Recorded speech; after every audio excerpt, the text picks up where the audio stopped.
আমরা এমন এক জামানায় পতিত হয়েছি, নামাজরত অবস্থায় মসজিদের ইমাম ও খতিবকে ছুরিকাঘাত করা হয়। অথচ আমার ভাই, আমার বন্ধুগণ, এই আফসোস কোথায় রাখি? আমি তো মনে করি, আপনারা নেটে দেখেছেন বর্তমান নেটের যুগ। আমার ভাইরা, আমার বন্ধুগণ, এই কুমিল্লা 14 গ্রামে একজন ইমাম ও খতিব, যিনি এক মাদ্রাসার মুহতামিম প্রিন্সিপাল, এক মাদ্রাসার প্রিন্সিপালের দায়িত্ব পালন করেছেন একটানা 22 বছর, আর ওই মসজিদের ইমাম ও খতিব হিসাবে আছেন 22 বছর।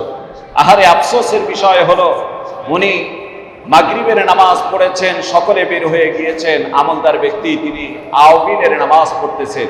মাগরিবের পর আউবিনের নামাজ পড়া হয়। এই আউবিনের নামাজ পড়তেছেন, মুসল্লিরা সবাই চলে গেছে।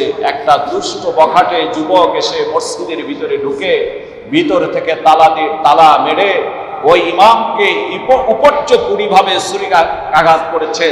ছুরি দিয়ে এমন ভাবে দুই দিকের কিডনি বরাবর আঘাত করেছে, বুকে আঘাত করেছে। আল্লাহ পাক তাকে বেঁচে রেখেছেন, কিন্তু কঠিন মুমূর্ষ অবস্থায় আছে। আমরা এমন এক জামানায় পতিত হয়েছি, নামাজরত অবস্থায় মসজিদের ইমাম ও খতিবকে ছুরিকাঘাত করা হয়। অথচ আমার ভাই, আমার বন্ধুগণ, এই আফসোস কোথায় রাখি? আমি তো মনে করি যে এটি পরিকল্পিতভাবে হত্যা করার হয়তো কোনো সিদ্ধান্ত নিয়েছিল। জোরে বলেন, কথা ঠিক কি?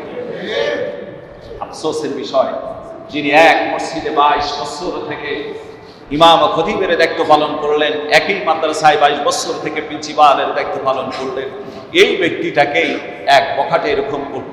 আমার ভাইরা, পরবর্তীতে জানা গেল, পেপার পত্রিকায় যেটা তুলে ধরা হচ্ছে, যে ছেলেটা হচ্ছে মাদকাসক্ত, ছেলেটা হচ্ছে উন্মাদের মতো মস্তিষ্ক বিকৃতি কিংবা মাদকাসক্ত।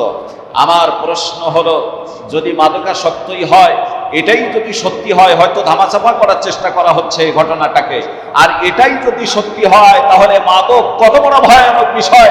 এই জন্য আজকের যুব সমাজদেরকে বলবো, তরুণ সমাজদেরকে লক্ষ্য করে বলবো, আমার সেই কলিজার টুকরো স্নেহের ছোট ভাইদেরকে লক্ষ্য করে বলবো, যুবকদেরকে লক্ষ্য করে বলবো, আমরা এই জীবন মরণ এই মাদকের সঙ্গে যেন কখনো জড়িয়ে না পড়ি।